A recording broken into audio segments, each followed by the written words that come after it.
Hi, a very happy hello to all the lovely new mamas and soon to be mamas. Welcome to my channel Mama and Dushtu. अगर आप एक lactating mother है तो आप इस dilemma में ज़रूर रहेंगे कि आपको कोविड वैक्सीन लेना चाहिए या नहीं लेना चाहिए अगर आप इंडिया में हैं तो। मैं भी इन सारे क्वेश्चंस से जूझ रही थी till last week and yes I took my first vaccine. तो आज के व्लॉग में मैं आपसे शेयर करूँगी मेरे और मेरे दुष्टू के experiences after I took my first jab. तो पहला क्वेश्चन आपके दिमाग में ये आ रहा होगा कि should I take the vaccine और नॉट। तो इसका answer already Indian Medical Association ने दे दिया है that every lactating mother is eligible for the covid vaccinations available in India. तो आप ले सकते हैं, इसका आंसर इज़ येस। दूसरा क्वेश्चन आता है दिमाग में कि कौन सा लेना चाहिए वैक्सीन। इंडिया में अभी फ़िलहाल 4 अवेलेबल है, Covishield, Covaxin, Sputnik and Moderna. Moderna अभी नया आ गया है।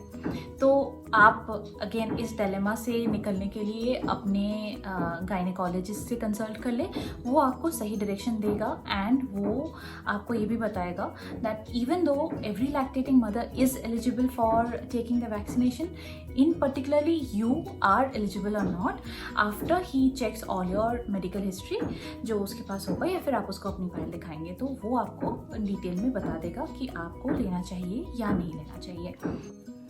थर्ड क्वेश्चन आप ये सोच रहे होंगे कि आप अगर लेते हैं कोवैक्सीन या कोविशील्ड या कोई भी वैक्सीनेशन तो आप पे और आपकी बेबी पे क्या इम्पैक्ट दिखेगा उसका।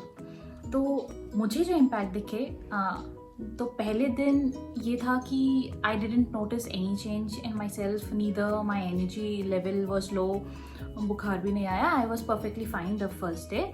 सेकेंड डे मुझे बुखार आ गया था, हेडेक हो गया था and the pain in my left arm started.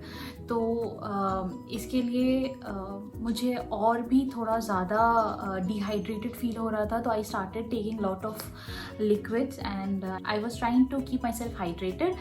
तो अगर आपको ऐसा लगे कि एनर्जी लेवल में बहुत कमी आ रही है तो try and keep your self hydrated, पानी पीते रहिए, तो आपका एनर्जी लेवल भी मेंटेन रहेगा। देन थर्ड डे मेरा हेडेक जा चुका था बट मुझे बॉडी एक स्टार्ट हो गया था, फीवर वॉज स्टिल देयर, थोड़ा बढ़ भी गया था मेरा fever the third day and the pain in my left arm increase a lot. और ये इसलिए हुआ because I was sleeping on my left arm while the breast feeding sessions at night for my दुष्टू। तो मैंने ये गलती कर दी।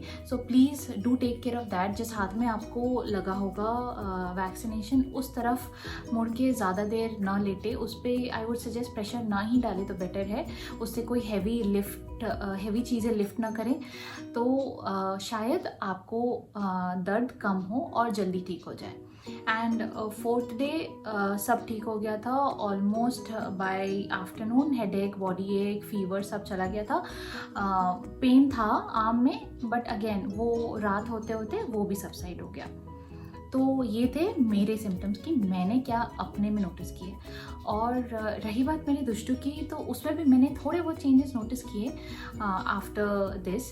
तो पहले दिन अगेन उसमें भी मैंने कोई उसके बिहेवियर में भी कोई चेंजेस नहीं नोटिस किया, उसके ईटिंग हैबिट्स में भी कुछ चेंजेस नहीं नोटिस किया। द सेकेंड डे जब मुझे ऑलरेडी बुखार आ चुका था, थैंकफुली उसको बुखार तो नहीं था but then she was behaving very weird since morning. She was a little cranky and वो पूरे दिन मेरे पास ही रहना चाह रही थी एंड पूरे दिन वो मेरे पास ही थी।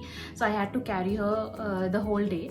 That was it for the second day. On third day मुझे ऐसा लगा कि she was demanding more feeding sessions, तो I was continuously feeding her.